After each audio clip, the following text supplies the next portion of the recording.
Mari kita bersama-sama merenungkan satu tema dari Yakobus pasal 4 ayat 11, mulut yang memfitnah, tangan yang merampas tahta Allah. Demikianlah firman Tuhan. Saudara-saudaraku, janganlah kamu saling memfitnah. Barang siapa memfitnah saudaranya atau menghakiminya, ia mencela hukum dan menghakiminya.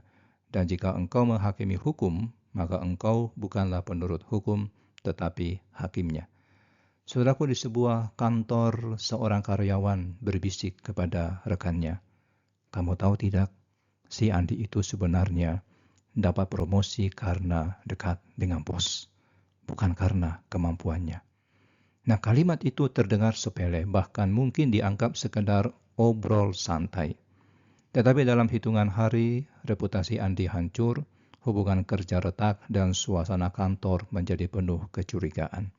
Satu kalimat fitnah saja mampu menghancurkan apa yang dibangun bertahun-tahun. Itulah sebabnya Yakobus begitu serius melarang jemaat saling memfitnah. Perhatikan bahwa setelah teguran keras di ayat-ayat sebelumnya, memanggil mereka orang-orang yang tidak setia, orang-orang berdosa, dan orang yang mendua hati, kini Yakobus kembali menggunakan sapaan hangat, saudara-saudaraku. Ini menunjukkan hati seorang gembala sejati yang menegur dengan keras, bukan untuk menghancurkan tapi untuk memulihkan. Dan sekarang ia mengingatkan bahwa mereka adalah saudara seiman yang seharusnya saling mengasihi dan bukan saling menjatuhkan. Kata memfitnah dalam bahasa Yunani mencakup berbagai bentuk perkataan jahat, mulai dari tuduhan palsu, gosip, gunjingan, hingga komentar yang merendahkan di belakang seseorang.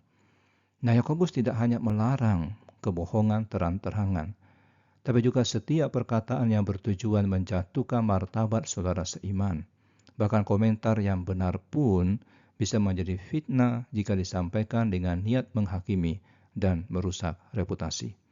Tapi yang paling mengejutkan adalah logika teologis Yakobus. Memfitnah saudara berarti menghakimi hukum Allah. Bagaimana bisa, saudara? Karena hukum Allah, khususnya hukum utama, kasihilah sesamamu seperti dirimu sendiri, memerintahkan kita untuk mengasihi sesama.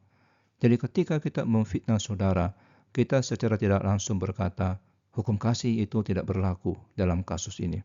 Aku lebih tahu daripada hukum Allah.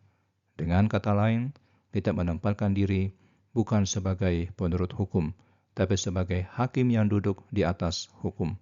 Kita merampas tahta penghakiman yang hanya milik Allah.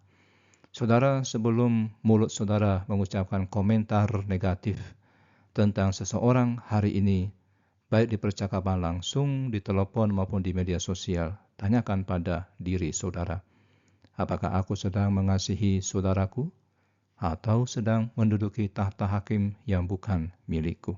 Mari kita berdoa. Ya Tuhan, ampuni kami yang sering menjadikan lidah kami sebagai senjata yang menyakiti saudara-saudara seiman. Ampuni kami yang sering menghakimi orang lain seolah-olah kami lebih benar dari mereka. Ingatkan kami bahwa setiap kali kami memfitnah sesama, kami sedang menempatkan diri di atas hukum kasih-Mu. Jadikan mulut kami alat berkat dan bukan alat penghancur. Di dalam nama Tuhan Yesus kami berdoa. Amin.